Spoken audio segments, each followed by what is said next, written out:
एक पहाड़ी पर दूर पहाड़ी पर एक पुराना खुरदुरा क्रॉस खड़ा था। आइए हम अपनी बाइबल खोलें और अध्याय 11 श्लोक 22 से श्लोक 24 तक को चिन्हित करें। नियम अध्याय जय श्री श्लोक 22 श्लोक 20। और जो लोग हमारे साथ ऑनलाइन जुड़ रहे हैं, आप हमारे उपचार और चमत्कार सेवा में स्वागत हैं। यह एक साप्ताहिक सेवा है। यह हर बुधवार सुबह 10 बजे से शुरू होता है। ये 11:30 से 12 बजे से पहले सभी लोग चले गए हैं। आज आपका हमारे साथ जुड़ने का पहला दिन है। आपका स्वागत है और हम प्रार्थना करते हैं कि स्वयं प्रभु जो यहां हमारे साथ उपस्थित हैं और जो एक ही समय में हर जगह हैं, वह वहां आप तक पहुंचेंगे। क्योंकि बाइबल कहती है कि सभी पर एक ही ईश्वर जो सच्चाई से उसे पुकारते हैं के प्रति समृद्ध है। प्रभु वहां आप तक पहुंचे, आपकी जरूरतों के बिंदु पर आपसे मिलेंगे, जैसे कि वह यहां हमें पहुंचाते हैं और हर जरूरत को पूरा करते हैं। यीशु के नाम में हम प्रार्थना करते हैं। तो मरियम अध्याय 11 श्लोक 22 कहता है, और यीशु ने उत्तर दिया, उनसे कहा, ईश्वर में विश्वास रखो, क्योंकि मैं तुमसे सच कहता हूं, जो कोई भी कहेगा इस पहाड़ी से हट जा और समुद्र में फेंक जा, और अपने दिल में संदेह न करे या विश्वास करे कि जो बातें वह कहता है वे पूरी होंगी, उसे जो कुछ भी कहता है वह प्राप्त होगा।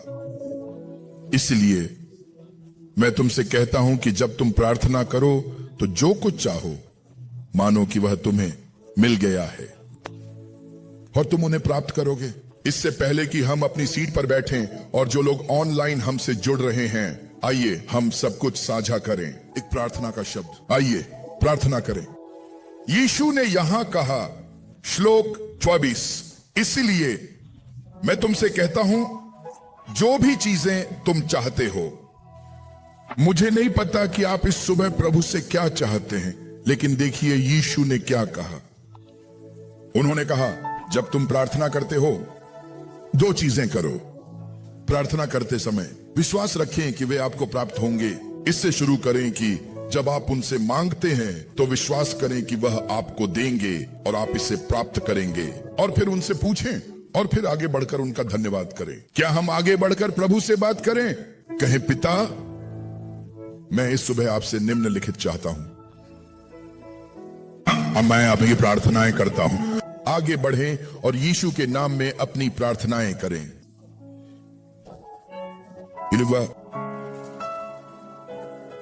कहता है, यदि तुम जो भी चाहते हो, जब तुम प्रार्थना करते हो, विश्वास करो कि तुम उन्हें प्राप्त कर रहे हो और तुम उन्हें प्राप्त करोगे। अगर आप विश्वास करते हैं कि आप उन्हें प्राप्त कर रहे हैं, तो अब उनके लिए उनका धन्यवाद करें। आगे बढ़कर उनका धन्यवाद करें। आगे बढ़ो और उसे धन्यवाद दो। आगे बढ़कर उनका धन्यवाद करें। कहें, प्रभु, मैं आपका धन्यवाद करता हूं। यीशु के नाम में हम प्रार्थना करते हैं। हम अभी भी एक और प्रार्थना करने जा रहे हैं। लूका अध्याय 1 में याद है जब फरिश्ता मरियम से बात करने आया था गर्भाधान के संबंध में, और यीशु मसीह का जन्म, और मरियम ने सवाल पूछा, ये बातें कैसे हो सकती हैं जब मैंने किसी पुरुष को नहीं जाना? और फरिश्ते ने उसे बताया कि पवित्र आत्मा तुझे छाएगा और इसीलिए वह चीज जो तुम्हारे गर्भ में होगी उसे सर्वोच्च का पुत्र कहा जाएगा। और यह पद 34 से 28 तक है। लेकिन मैं जिस जगह जा रहा हूं वह पद 7 है। स्वर्गदूत ने मरियम से कहा, क्योंकि परमेश्वर के साथ कुछ भी असंभव नहीं होगा। क्योंकि ईश्वर के साथ कुछ भी असंभव नहीं होगा। आइए इसे 3 बार एक साथ कहें, क्योंकि ईश्वर के साथ कुछ भी असंभव नहीं होगा। फिर से, क्योंकि ईश्वर के साथ कुछ भी असंभव नहीं होगा। एक बार और, क्योंकि ईश्वर के साथ कुछ भी असंभव नहीं होगा। मैं चाहता हूं कि आप इसका उपयोग प्रार्थना करने के लिए करें। यह ईश्वर का वचन है। कहें, पिता, तेरे वचन में लिखा है, क्योंकि ईश्वर के साथ कुछ भी असंभव नहीं होगा। इसीलिए मैं आपसे जो मांग रहा हूं, जिसके लिए मैं तुझ पर भरोसा कर रहा हूं, जिसके लिए मैं तुझ पर विश्वास कर रहा हूं, यह आपके साथ असंभव नहीं है। आगे बढ़ें और प्रभु से बात करें। मेरा अपना आपके साथ असंभव नहीं है। मेरा अपना चमत्कार आपके साथ असंभव नहीं है। प्रभु, मैं सभी के लिए प्रार्थना करता हूं और ऑनलाइन जुड़ने वालों के लिए भी। आपके साथ कुछ भी असंभव नहीं होगा। उनका अपना आपके साथ असंभव नहीं होगा, क्योंकि आपके साथ कुछ भी असंभव नहीं है। आपके साथ कुछ भी असंभव नहीं है। उनका उपचार आपके साथ कुछ भी असंभव नहीं होगा। उनकी मुक्ति आपके साथ असंभव नहीं होगी। उनके चमत्कार आपके साथ असंभव नहीं होंगे, क्योंकि ईश्वर के साथ कुछ भी असंभव नहीं होगा। धन्यवाद मेरे पिता। जो लोग हमारे साथ ऑनलाइन जुड़ रहे हैं, चाहे डॉक्टरों ने क्या कहा हो, चाहे डॉक्टरों ने आपको क्या बताया हो, आपकी स्थिति चाहे जैसी भी हो, अब भले ही आप मृत्यु के कगार पर हों, मैं चाहता हूं कि आप उस शास्त्र को भगवान के सामने रखें और कहें, पिता, आपके शब्द कहते हैं आपके साथ कुछ भी असंभव नहीं है। इसलिए मुझे इस दुख के बिस्तर से बाहर लाना आपके लिए असंभव नहीं है। इसलिए मैं आपका धन्यवाद करता हूं, क्योंकि आपके लिए कुछ भी असंभव नहीं है। आगे बढ़ो और प्रार्थना करो। भले ही आप मृत्यु के कगार पर हों, आगे बढ़ें और इसे प्रार्थना करें। मेरा अपना आपके लिए असंभव नहीं होगा। धन्यवाद मेरे पिता। हम यीशु के महान नाम में प्रार्थना करते हैं। मुझे हमें एक और शास्त्र देना है। लूका अध्याय 18 पद 27। लूका अध्याय 18 पद 27। 3 अपरिवर्तनीय चीजों द्वारा जिनमें भगवान के लिए झूठ बोलना असंभव है। तो हम हमें 2-3 शास्त्र दे रहे हैं। चलो देखते हैं कि यह क्या कहता है। और यह कहा गया, ये यीशु अब बोल रहे हैं, और यह कहा गया, जो चीजें मनुष्यों के लिए असंभव हैं, वे भगवान के लिए संभव हैं। तो आप इसका उपयोग पिता की प्रशंसा करने के लिए करने जा रहे हैं। जो चीजें उन्होंने कहा कि असंभव हैं, वे आपके साथ संभव हैं। इसलिए मेरा भी अब आपके साथ संभव है। मेरी चिकित्सा आपके साथ संभव है। मेरा चमत्कार आपके साथ संभव है। मेरी मुक्ति आपके साथ संभव है। मुझे कैंसर से बाहर निकालना आपके साथ संभव है। मुझे पार्किंसन के लक्षणों और सिंड्रोम से बाहर निकालना आपके साथ संभव है। मुझे लकवा से बाहर निकालना आपके साथ संभव है। जब तक मैं सांस ले रहा हूं, मेरा भी आपके साथ संभव है। मेरा भी आपके साथ संभव है। जो कुछ भी उन्होंने कहा कि मेरे शरीर में, मेरी जिंदगी में मरा हुआ है, वह आपके साथ फिर से जीवित होने के लिए संभव है। मेरा भी आपके साथ संभव है, क्योंकि भगवान के साथ जो चीजें मनुष्यों के लिए असंभव हैं, वे भगवान के साथ संभव हैं। तो मैं आपका धन्यवाद करता हूं, क्योंकि मेरा व्यवसाय आपके साथ बदलना संभव है। धन्यवाद मेरे पिता। यीशु के नाम में हम प्रार्थना करते हैं। पिताजी, हमारी प्रार्थनाएं सुनने के लिए मैं आपको धन्यवाद देता हूं। हमारी प्रार्थनाओं का उत्तर देने के लिए धन्यवाद। इस सुबह सभी को उनकी प्रार्थना पूरी करने के लिए धन्यवाद। सारी प्रशंसा ले लो, सारी महिमा ले लो। यीशु के महान नाम में हमने प्रार्थना की है। कृपया बैठ जाएं। भगवान आपका भला करे। मुझे लगता है कि पिछले हफ्ते हमने यीशु में विश्वास रखने के बारे में देखा था, तो हम फिर से यीशु में विश्वास रखने के बारे में जारी रखना चाहते हैं। और फिर कोई पूछेगा, मुझे यीशु में विश्वास क्यों रखना चाहिए? मुझे यीशु में विश्वास क्यों रखना चाहिए? तो हम शुरू करेंगे पिछले हफ्ते जो हमने देखा, उनमें से 1 या 2 चीजों पर चर्चा करके। जब यीशु ने यह बयान दिया, भगवान में विश्वास रखो, उसने अगली बात कही। उसने कहा, क्योंकि मैं तुमसे सच कहता हूं कि जो कोई भी कहेगा, तो उसने कहा भगवान में विश्वास रखो। जो कोई भी कहेगा, यह आपको बताता है कि विश्वास शब्दों के माध्यम से व्यक्त किया जाता है।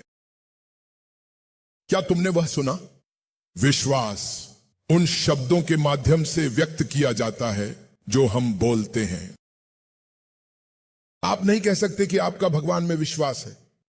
मेरा मतलब है यीशु मसीह में, और फिर आप कहते हैं कि यह चीज असंभव है। यह पहले से ही दिखाता है कि आपके पास विश्वास नहीं है। इसे फिर से अपने आप से कहो, मेरे लिए भगवान के साथ कुछ भी असंभव नहीं है।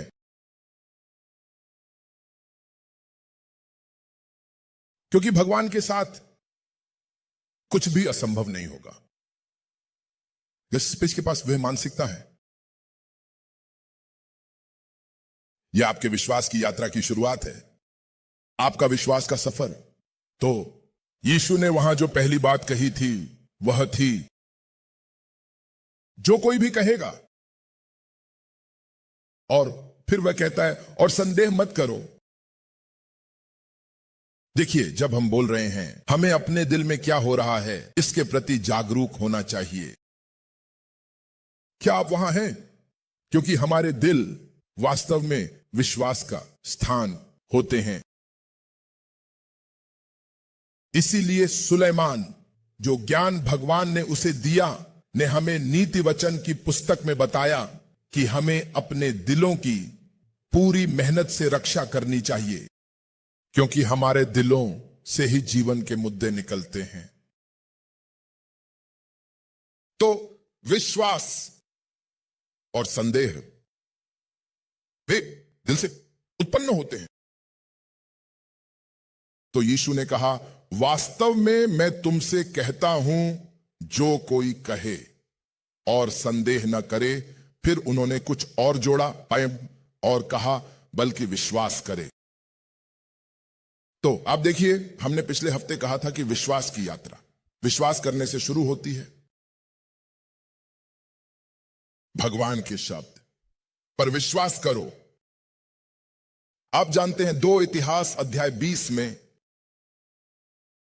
यहोशापात, जब वह उन 3 देशों का सामना कर रहा था, उन्होंने उन्हें एक बहुत गहन बयान दिया। मुझे लगता है कि यह 2 इतिहास अध्याय 20 के पद 20 में है। उन्होंने उनसे कहा, अपने भगवान पर विश्वास करो, तब तुम स्थिर रहोगे।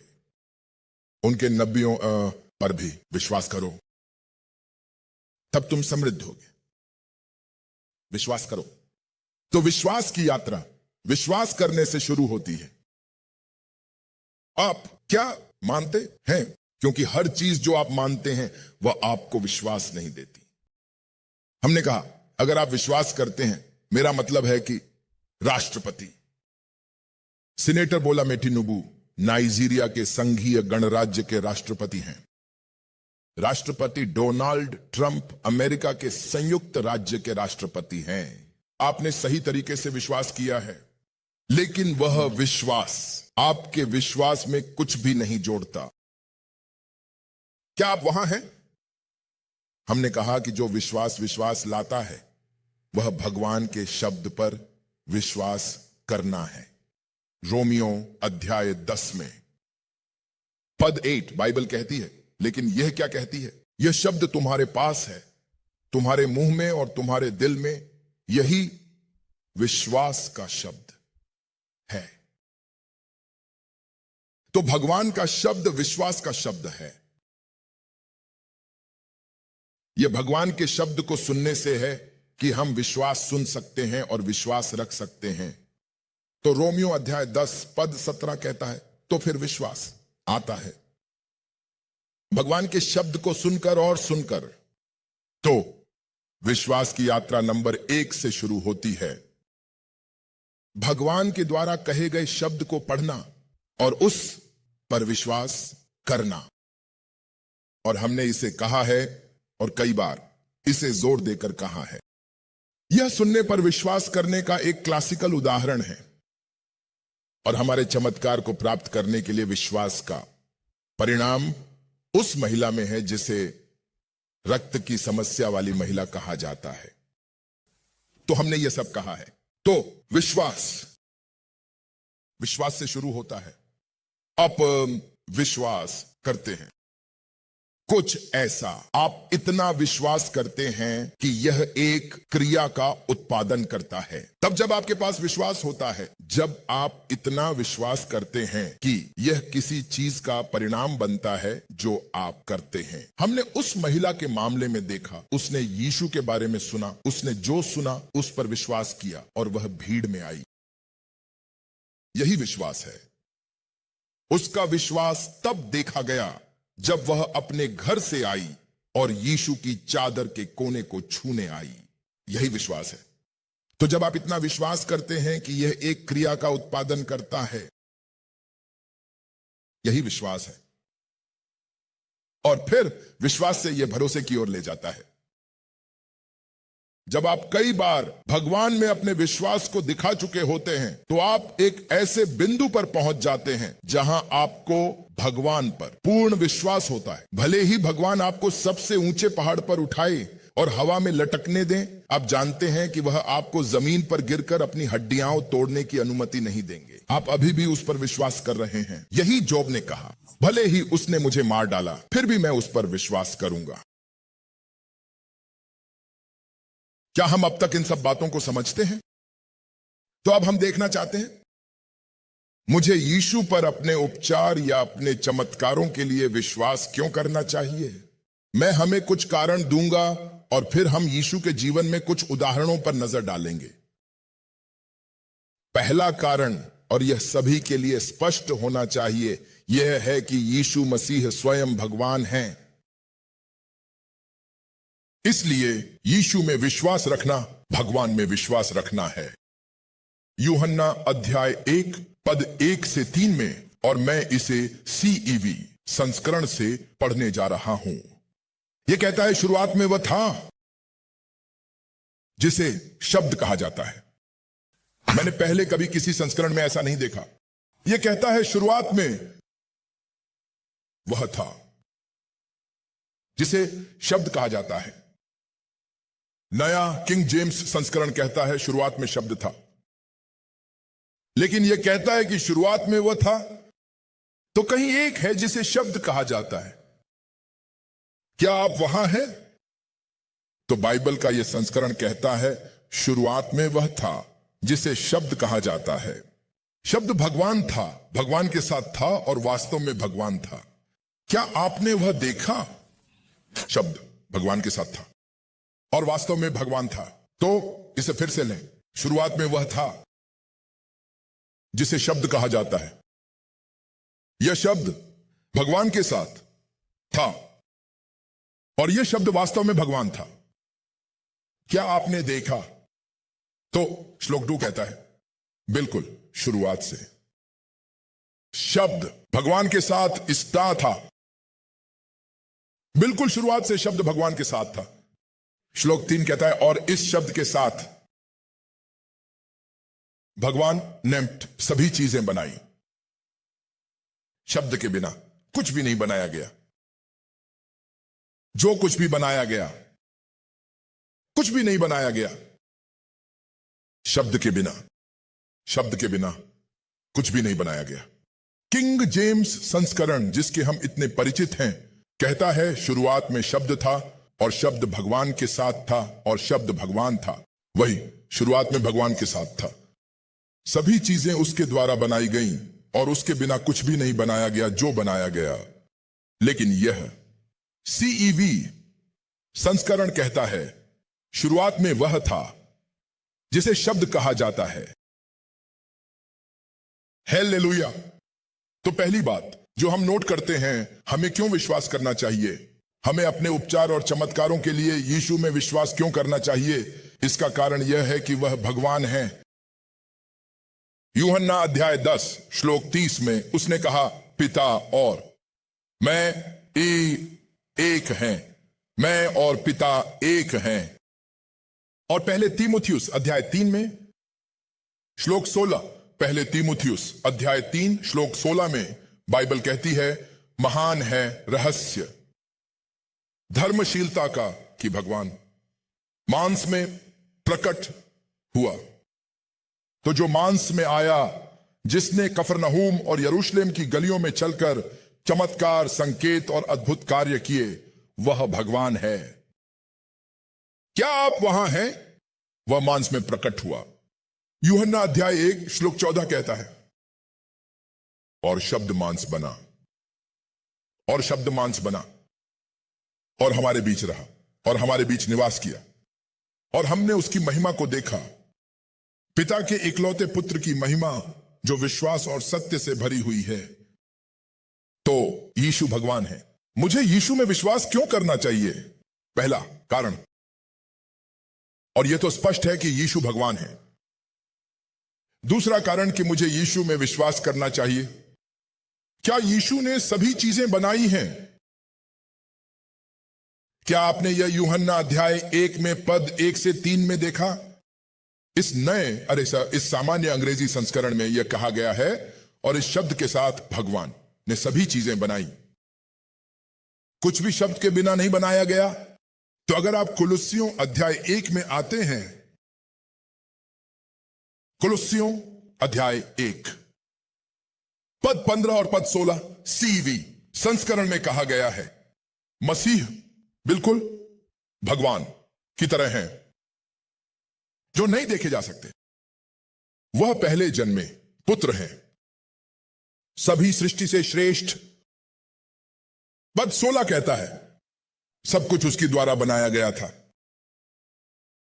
स्वर्ग और पृथ्वी में सब कुछ, जो कुछ भी देखा जा सकता है और जो नहीं देखा जा सकता, सभी शक्तियों, बलों, शासकों और अधिकारियों सहित सभी चीजें भगवान के पुत्र द्वारा बनाई गईं, और सब कुछ उनके लिए बनाया गया। क्या आपने वह देखा जब कोई व्यक्ति डरता है? जादूगरों और जादूगरनियों के आत्माएं, दानव, शासन और शक्तियां। देखिए वह पद 16 में क्या कहता है, सब कुछ। सब कुछ क्या है? सब कुछ है। लेकिन वे लोग आप जानते हैं, और वे लोग जिन्हें आप नहीं जानते। सब कुछ उसकी द्वारा बनाया गया था।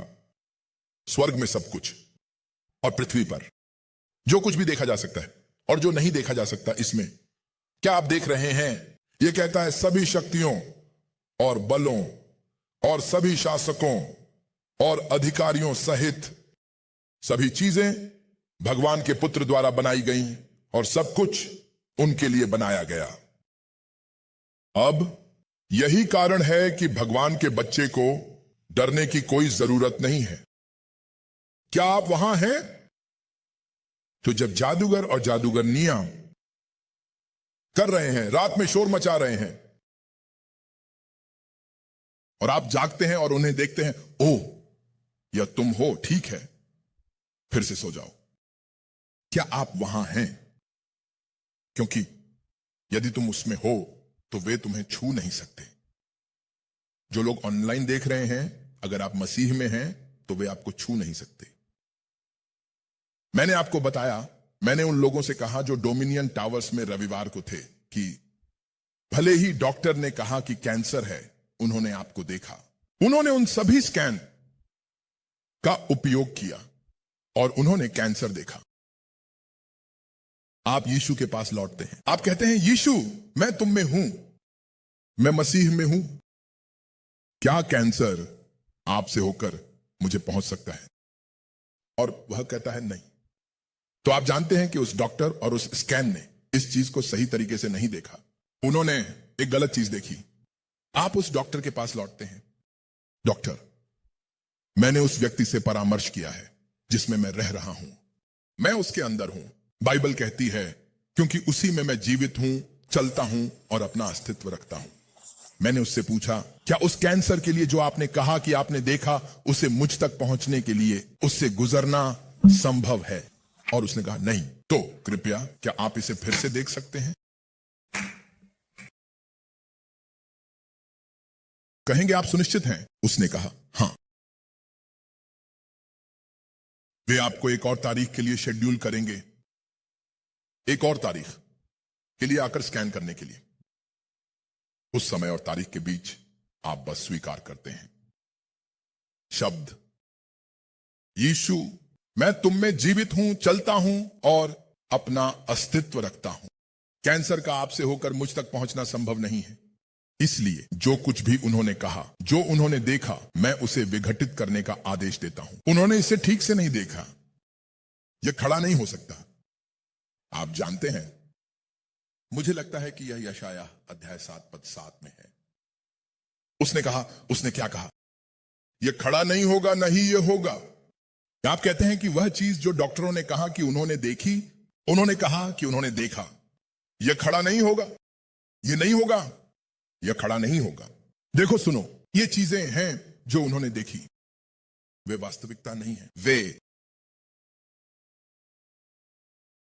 उन्होंने कहा कि उन्होंने देखा, लेकिन यह वास्तविकता नहीं है। मैंने हमें बताया, जो डोमिनियन टावर्स में हैं, अगस्त 2022 में हम अपने दौरे को सितंबर की शुरुआत में समाप्त कर रहे हैं। हम अपनी छुट्टी खत्म कर रहे हैं, नाइजीरिया वापस आने की तैयारी कर रहे हैं। और मुझे याद है कि हम कार के अंदर किस जगह थे। हम दुकान से घर वापस जाने के लिए कार स्टार्ट कर रहे थे जब डॉक्टर के ऑफिस ने कॉल किया। क्योंकि मेरा फोन कार से जुड़ा हुआ है, इसीलिए यह ब्लूटूथ पर था, तो हम इसे सुन सकते थे। जब चीज बजी और उन्होंने कहा मेरी पत्नी से कि उन्होंने यह देखा, उन्होंने यह देखा, उन्होंने यह देखा, यह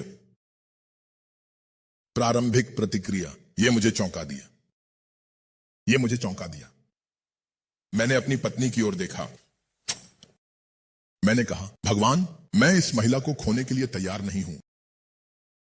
तो यह चीज जो उन्होंने कहा कि यह खड़ी नहीं हो सकती, नहीं हो सकती, नहीं हो सकती। इसमें 15 से 20 से ज्यादा स्कैन लगे।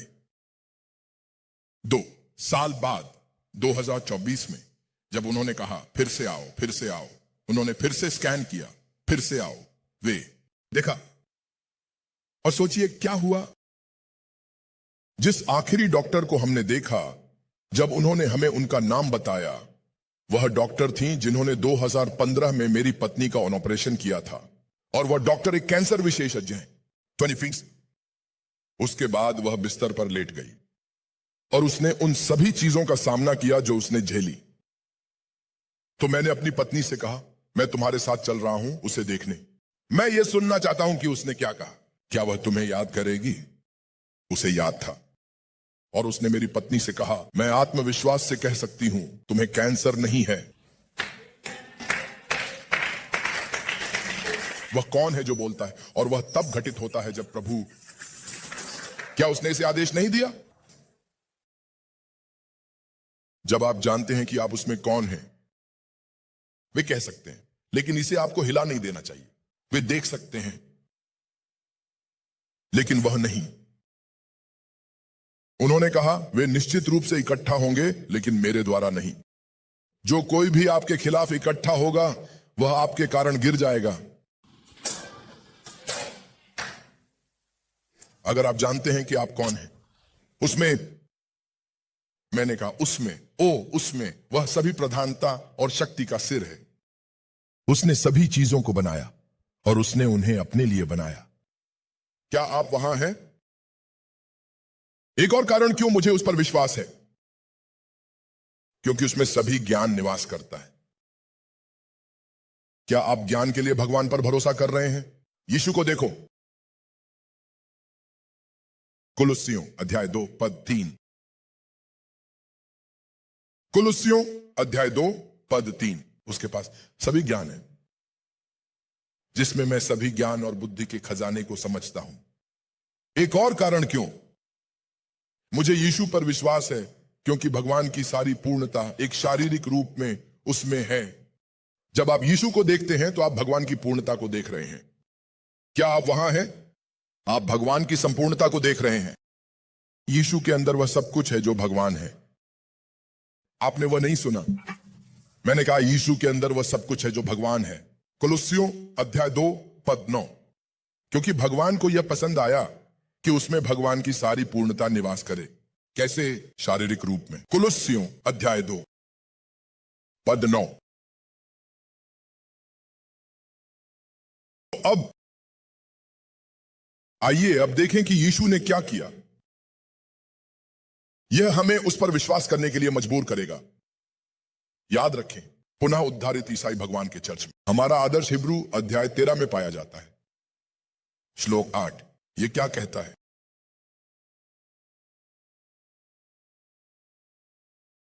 यीशु मसीह कल भी वही है और आज और हमेशा के लिए। यह आपको क्या बताता है? यह मुझे बताता है, क्या इसका मतलब यह है कि वह कल भी वही है जैसा कि वह आज है? इसका मतलब है कि जो कुछ उसने कल किया वह आज भी करने में सक्षम है। तो मुझे बस उन चीजों पर ध्यान देना है जो उसने जब वह यहां शारीरिक रूप से था की। और जब वह यहां शारीरिक रूप से था तब उसने जो कुछ भी किया वह आज भी करने में सक्षम है, सत्य या असत्य, बिना किसी अपवाद के, क्योंकि वह कल की तरह ही है, जैसा कि वह आज है और जैसा कि वह कल होगा। और कल खत्म नहीं होता, क्योंकि जब हम आज रात सोते हैं तो हम कल सुबह उठते हैं, फिर हम कल रात फिर से सोते हैं, फिर हम कल सुबह फिर से उठते हैं, फिर हम कल रात फिर से सोते हैं, फिर हम कल सुबह फिर से उठते हैं। कल और आज, और हर एक दिन ये नहीं बदलता। आमीन। तो अगर उसने ठीक किया जब वह यहां था तो यह आपको क्या बताता है? वह अभी भी ठीक कर रहा है आज। अब यीशु ने कुछ असाध्य बीमारियों को ठीक किया जब वह कफरनहूम और यरूशलेम की गलियों में चला। इसका मतलब है कि आज वह अभी भी असाध्य बीमारियों को ठीक कर रहा है। तो जब ध्यान से सुनो, मैं प्रार्थना करता हूं कि आप इसे समझ सकें। इसे उसी तरह लो जैसे ये मेरे आत्मा में उबाल रहा है, और मैं यह उन सभी लोगों से कह रहा हूं जो यहां मौजूद हैं और उन सभी लोगों के लिए जो हमारे साथ ऑनलाइन जुड़ रहे हैं। और उन लोगों के लेफ्ट बादस में जो देखेंगे, ध्यान से सुनो। यीशु ने चंगा किया असाध्य बीमारियां जब वह कफरनहूम की गलियों में चलते थे, शारीरिक रूप से, व्यक्तिगत रूप से, एक इंसान के रूप में। आज भी वह असाध्य बीमारियों को ठीक कर रहे हैं। तो जब डॉक्टर आपको एक निदान देते हैं, जैसे कि यह एक मृत्यु की सजा नहीं है,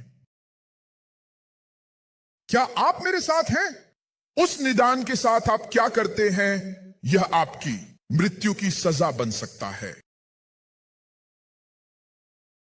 उस निदान के साथ आप क्या करते हैं? यह आपकी गवाही बन सकता है। यह इस पर निर्भर करता है कि आप क्या करते हैं, आप उस पर कैसे प्रतिक्रिया करते हैं। आप हैं। मैंने पहले यहोशाफात का उल्लेख किया था दूसरे इतिहास अध्याय 20 में, जब उसने सुना कि उन 3 देशों ने उनके खिलाफ एकत्रित हो गए हैं। पहली बात जो हुई वह डर गया। तो उस प्रारंभिक समय में मानवीय प्रतिक्रिया की अनुमति है, भय आ सकता है, लेकिन तुरंत आपको यह जानना चाहिए कि आप कौन हैं। तो यहोशाफात ने अगली बात यह की कि वह प्रार्थना में भगवान के पास गया, और आप वह कहानी दूसरे इतिहास अध्याय 20 में शुरुआत से अंत तक पढ़ सकते हैं। जब उसने प्रार्थना समाप्त की, भगवान ने उसे बताया कि उसे क्या करना है। उसने कहा, प्रशंसा गाने वालों को आगे जाने दो और उन्हें गाते और प्रशंसा करते रहने दो। उसकी भलाई के लिए उसकी दया सदा के लिए बनी रहती है। उसकी भलाई के लिए उसकी दया सदा के लिए बनी रहती है। उसकी भलाई के लिए उसकी दया सदा के लिए बनी रहती है। भगवान उनके आगे गए और उन 3 देशों को अपने आप पर ध्यान देने के लिए मजबूर किया। वे एक साथ इकट्ठा हुए ताकि वे आपसे लड़ सकें। वे अपनी अपनी अलग अलग भूमि से आए ताकि वे आपसे लड़ सकें। अचानक उन्होंने एक दूसरे को देखा और एक दूसरे से लड़ना शुरू कर दिया, और एक दूसरे को अंतिम आदमी तक नष्ट कर दिया। एक भी आदमी खड़ा नहीं रहा। तो जब यहोशाफात और इस्राएल वहां पहुंचे तो उन्होंने शवों का सामना किया। क्या आप वहां हैं? तो डर प्रारंभ में जब आप समाचार सुनते हैं तो डर आ सकता है, लेकिन तुरंत आपको यह जानना चाहिए कि आप कौन हैं, और आपको यह जानना चाहिए कि शब्द क्या कहता है। शब्द कहता है क्योंकि भगवान के साथ कुछ भी असंभव नहीं होगा। शब्द कहता है जो चीजें मनुष्यों, डॉक्टरों, प्रोफेसरों के लिए असंभव हैं वे भगवान के लिए संभव हैं। तो प्रोफेसरों के प्रोफेसर एमेरिटस ने कहा, मैं 30 साल से प्रोफेसर रहा हूं, मैंने कभी किसी को नहीं देखा जो इस स्थिति में हो और 1 महीने से ज्यादा जीवित रहे। उसने कहा, धन्यवाद प्रोफेसर, मैं किसी को जानता हूं। असाध्य को कौन मारता है? मैं किसी को जानता हूं जिसके साथ प्रोफेसरों के लिए असंभव चीजें उसके साथ संभव हैं। मैं किसी को जानता हूं। तो आप इसे उस पर ले जाते हैं। कोई कहे, यीशु आपने प्रोफेसर एमेरिटस क्या कहा यह सुना? तो प्रोफेसर एमेरिटस कि अब्राहम से पहले आप हैं। यूहन्ना अध्याय 5, मेरा मतलब है अध्याय 8 पद 68। अब्राहम से पहले मैं हूं। दिखाओ कि आप में मैं ज्ञान की संपूर्णता, ज्ञान के खजाने को सुनता हूं। जो चीजें उसे नहीं पता हैं आप जानते हैं, उसे दिखाओ।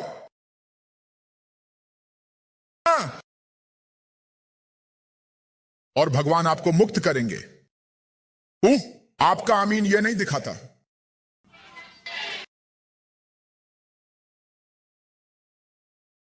तो उसने असाध्य बीमारियों को ठीक किया।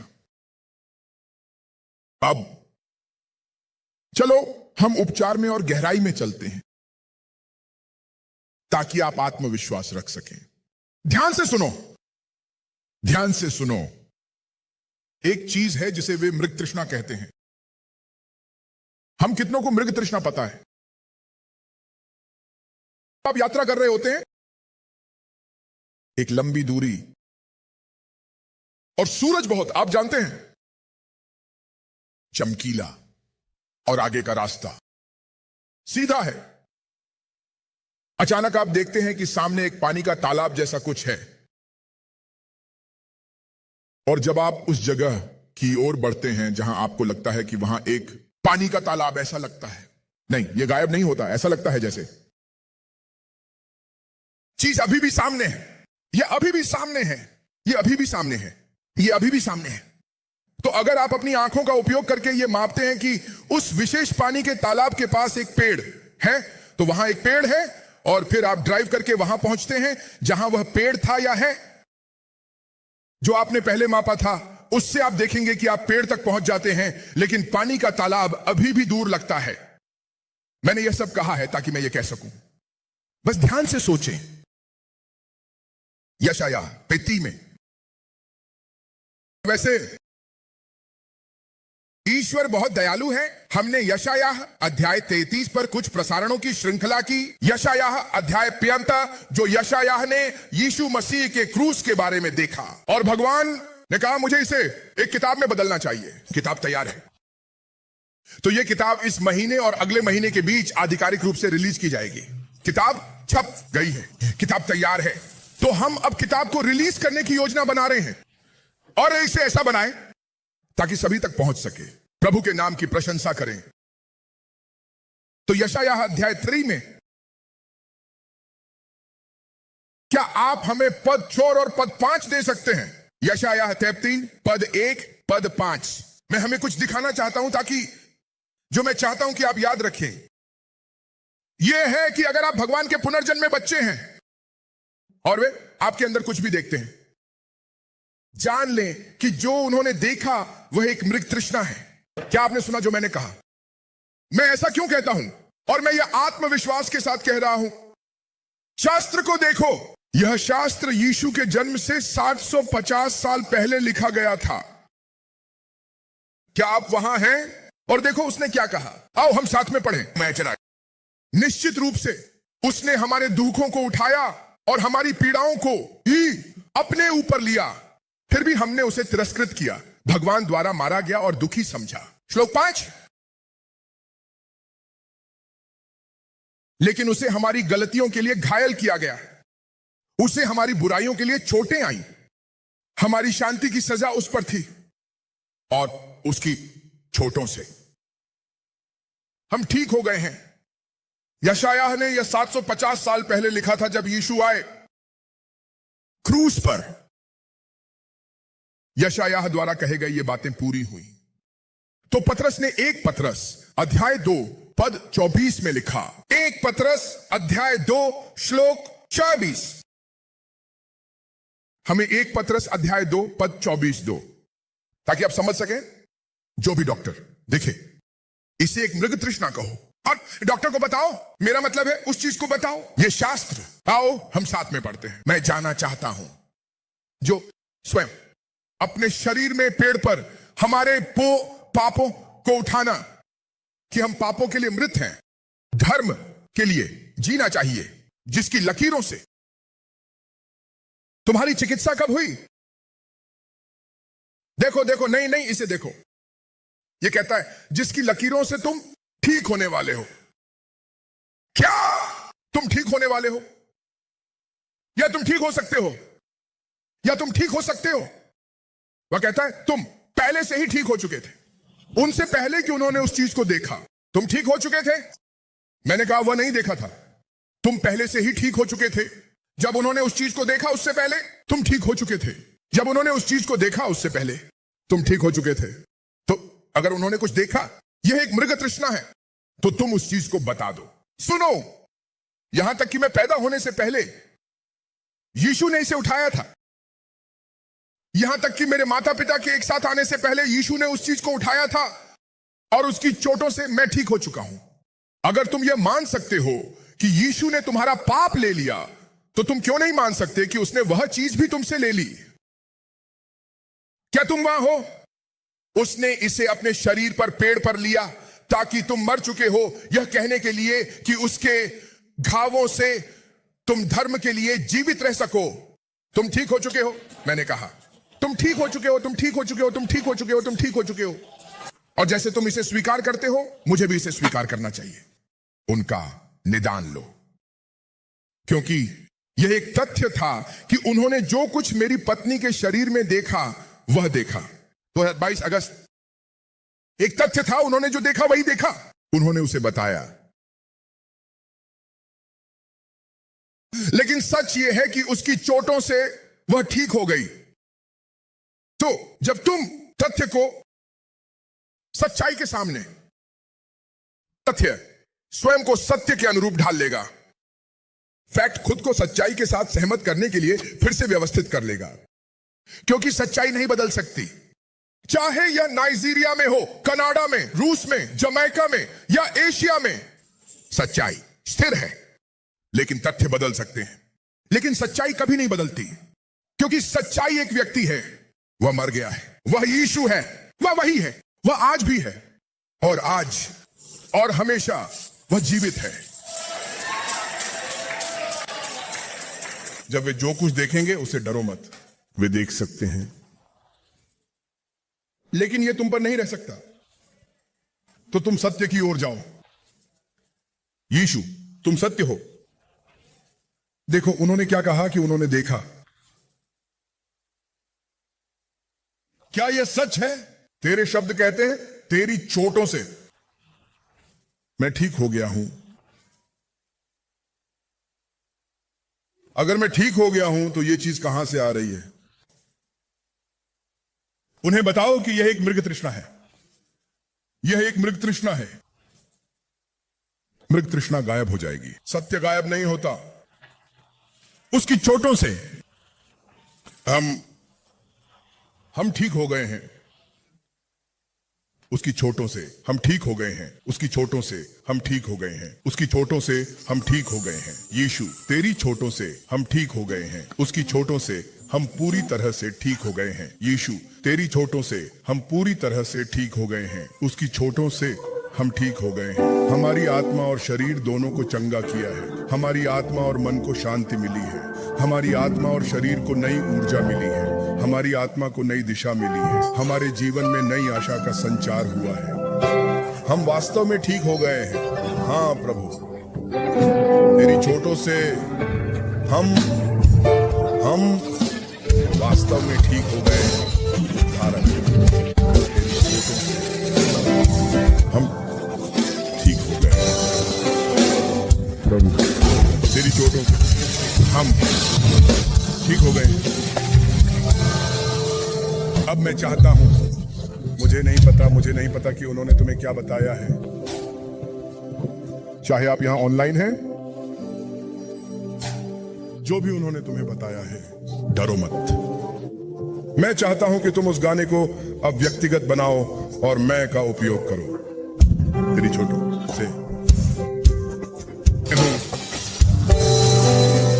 यहां, हाँ प्रभु, तेरी चोटों से 3 की गिनती।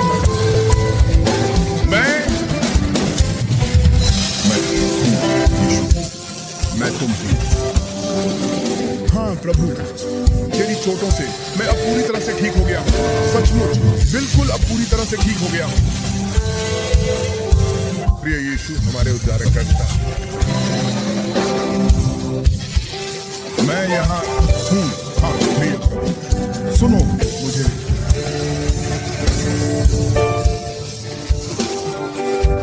तेरी इच्छा से मैं यहाँ हूँ प्रभु, मैं यहाँ हूँ। हाँ प्रभु, तेरी इच्छा से।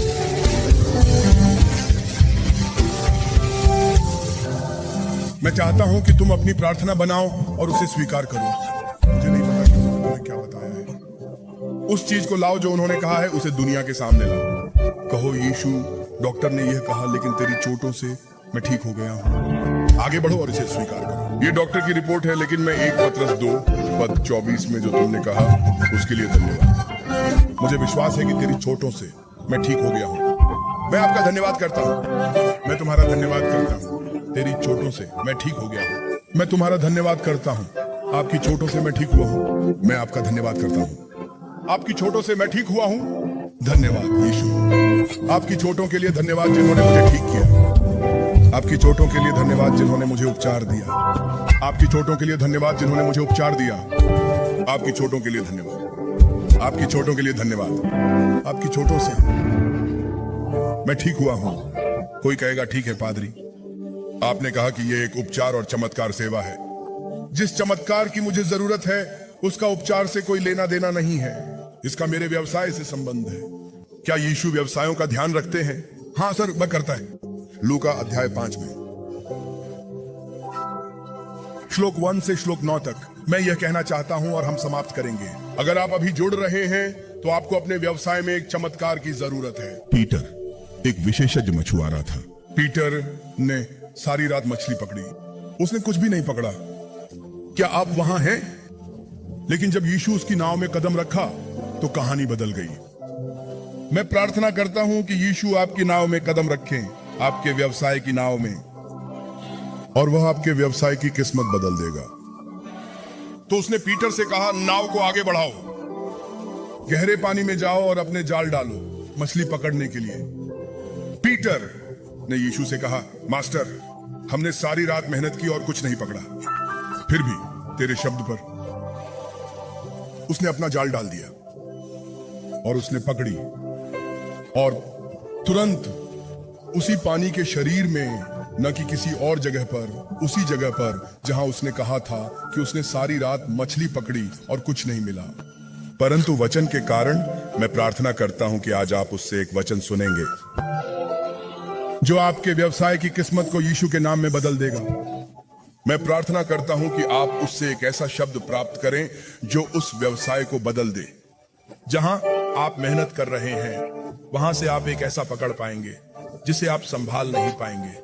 आपको एक ऐसा ब्रेक थ्रू मिलेगा जिसे आप संभाल नहीं पाएंगे। आपके पास इसे समेटने के लिए पर्याप्त जगह नहीं होगी यीशु के नाम में। यीशु अभी भी चीजों को बदलने के काम में है। वहां आपके लिए चीजों को बदल देगा और आप गाना शुरू करेंगे, मैं देख सकता हूं कि सब कुछ बदल रहा है, सब कुछ बदल रहा है। मेरे भगवान के लिए वास्तव में सचमुच हर एक चीज, सब कुछ सचमुच बदल रहा है। क्या आप सब कुछ रोशनी में चमकता हुआ देख रहे हैं? सब कुछ रोशनी में चमक रहा है। सब कुछ रोशनी में चमकता हुआ तो आप करते हैं। मैं सब कुछ रोशनी में चमकता हुआ देख सकता हूं, और सब कुछ रोशनी में चमकता हुआ, सब कुछ रोशनी में चमक रहा है। तो आप करते हैं। आप प्रार्थना करने जा रहे हैं। कहिए, पिता, मेरे जीवन में बोलिए, क्योंकि जब आप बोलते हैं ये हो गया मेरे व्यवसाय में, बोलिए, क्योंकि जब आप बोलते हैं ये हो गया, बोली हे प्रभु, और चीजें बदल जाएं, आर्थिक तूफान थम जाए। बोलिए हे भगवान, मेरे व्यवसाय में बदलाव आए, मुझे बताइए कि मुझे क्या करना है, मुझे बताइए कि इसे कैसे करना है कि बदलाव आए यीशु के नाम में। मुझे बताइए कि मुझे क्या करना है, मुझे बताइए कि इसे कैसे करना है ताकि मुझे बदलाव मिल सके यीशु के नाम में। धन्यवाद मेरे पिता यीशु में मार्च। आइए नाम रखें, हम प्रार्थना करते हैं। और हमारे लिए जो यहां हैं, जो लोग ऑनलाइन जुड़ रहे हैं, ध्यान से सुने। ईश्वर का धन्यवाद, पुनः उद्धारित ईसाई चर्च में हम उपवास के मौसम में हैं। तो मैं आपको प्रोत्साहित करना चाहता हूं, उपवास में शामिल हों, प्रार्थना करें और प्रार्थना पर ध्यान दें, रात की प्रार्थनाएं और सुबह की प्रार्थनाएं।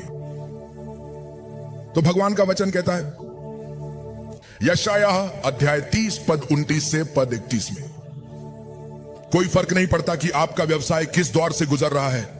सुनो, उसने कहा उसे एक गीत मिलेगा, जैसे रात में जब एक पवित्र समारोह मनाया जाता है और दिल की खुशी, जैसे जब कोई एक बांसुरी के साथ प्रभु के पर्वत पर आता है।